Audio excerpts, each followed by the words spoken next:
Chapter 10. The Crickets.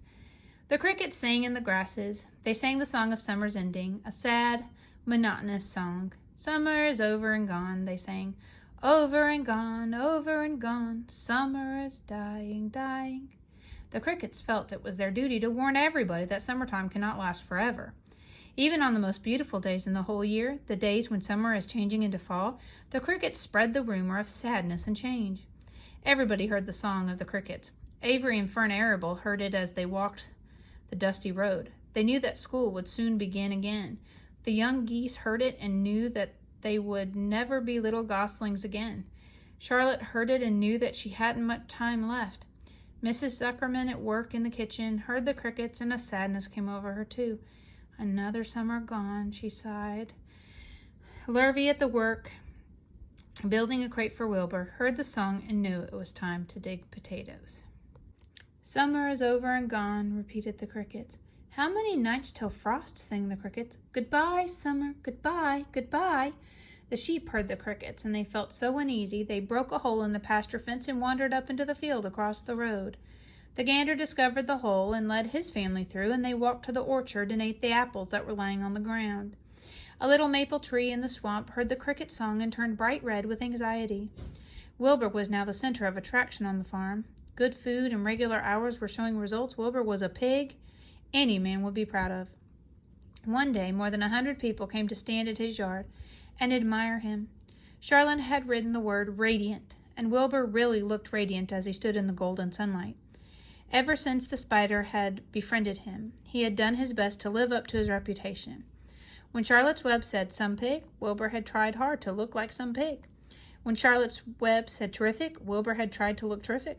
And now that the web said radiant, he did everything possible to make himself glow.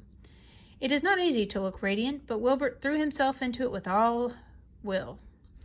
He would turn his head slightly and blink his long eyelashes. Then he would breathe deeply, and when his audience grew bored, he would spring into the air and do a backflip with a half-twist.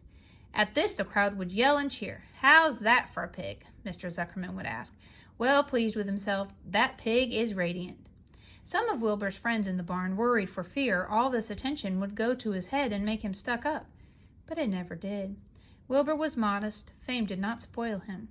He still worried some about the future, as he could hardly believe that a mere spider would be able to save his life. Sometimes at night he would have a bad dream. He would dream that men were coming to get him with knives and guns.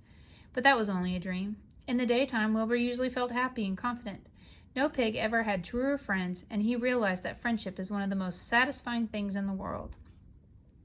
Even the song of the crickets did not make Wilbur too sad. He knew it was almost time for the county fair, and he was looking forward to the trip. If he could distinguish himself at the fair and maybe win some prize money, he was sure Zuckerman would let him live. Charlotte had worries of her own, but she kept quiet about them. One morning, Wilbur asked her about the fair. "You're going with me, aren't you, Charlotte?" he said. "Well, I don't know," replied Charlotte. "The fair comes at a bad time for me. I shall find it inconvenient to leave home, even for a few days." "Why?" asked Wilbur. "Oh, I just don't feel like leaving my web.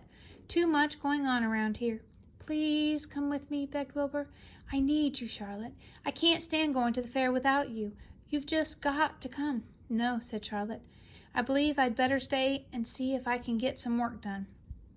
"What kind of work?" asked Wilbur. "Egg laying. It's time I made an egg sack and filled it with eggs." "I didn't know you could lay eggs," said Wilbur in amazement. "Oh, sure," said the spider. "I'm versatile." "What does versatile mean? Full of eggs?" asked Wilbur. "Certainly not," said Charlotte. "Versatile means I can turn with ease from one thing to another. It means I don't have to limit my activities to spinning and trapping and stunts like that." "Why don't you come with me to the fairgrounds and lay your eggs there?" pleaded Wilbur. "It would be wonderful fun." Charlotte gave her web a twitch and moodily watched it sway. "I'm afraid not," she said. "You don't know the first thing about egg laying, Wilbur. I can't arrange my family duties to suit the management of the county fair. When I get ready to lay eggs, I have to lay eggs, fair or no fair. However, I don't want you to worry about it. You might lose weight.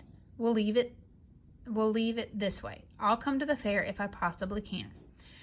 "Oh, good," said Wilbur. "I knew you wouldn't forsake me just when I needed you most." All that day Wilbur stayed inside, taking life easy in the straw. Charlotte rested and ate a grasshopper. She knew that she couldn't help Wilbur much longer. In a few days she would have to drop everything and build the beautiful little sack that would hold her eggs.